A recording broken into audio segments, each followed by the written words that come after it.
आदिवासी विकास विभागाच्या शासकीय आश्रमशाळांमध्ये विशेष भरती प्रक्रियेला मान्यता। नाशिक, मुंबई राज्यातील दुर्गम व डोंगराळ भागातील आदिवासी शासकीय आश्रमशाळांमधील शिक्षणाचा दर्जा सुधारण्यासाठी आणि रिक्त पदे भरण्यासाठी महाराष्ट्र शासनाने मोठा निर्णय घेतला आहे। आदिवासी विकास विभागांतर्गत कार्यरत असलेल्या 502 शासकीय आश्रमशाळा व 491 वसतिगृहांमधील शिक्षक व शिक्षकेतर कर्मचाऱ्यांची पदे भरण्यासाठी विशेष भरती प्रक्रिया राबविण्यास शासनाने मान्यता दिली आहे। स्थानिक उमेदवारांना प्राधान्य आणि गुणांकन पद्धत।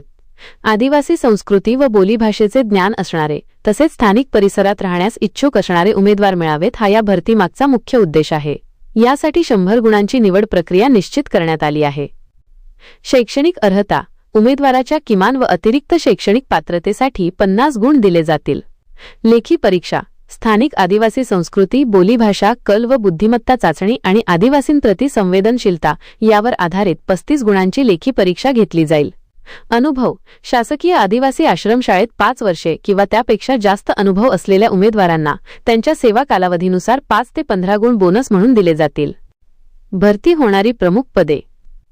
या विशेष मोहिमेअंतर्गत प्राथमिक शिक्षक, माध्यमिक शिक्षक, उच्च माध्यमिक शिक्षक, अधीक्षक, अधीक्षिका, ग्रंथपाल, प्रयोगशाळा सहाय्यक आणि वसतिगृहातील गृहपाल, स्त्री, पुरुष या संवर्गातील रिक्त पदे भरली जाणार आहेत। निवडीच्या महत्त्वाच्या अटी। पात्रता गुण।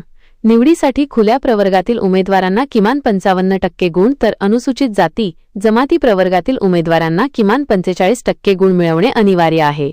टेट बाबत सवलत। तासिका तत्वावर कार्यरत असलेल्या शिक्षकांची निवड झाल्यास त्यांना टेट पात्रता धारण करण्यासाठी 3 वर्षांचा कालावधी दिला जाईल। वयोमर्यादा 5 वर्षे किंवा त्यापेक्षा जास्त काळ सेवा केलेल्या तासिका तत्वावरील शिक्षकांना वयोमर्यादेत 5 वर्षांची शिथिलता देण्यात येईल। अर्ज प्रक्रिया।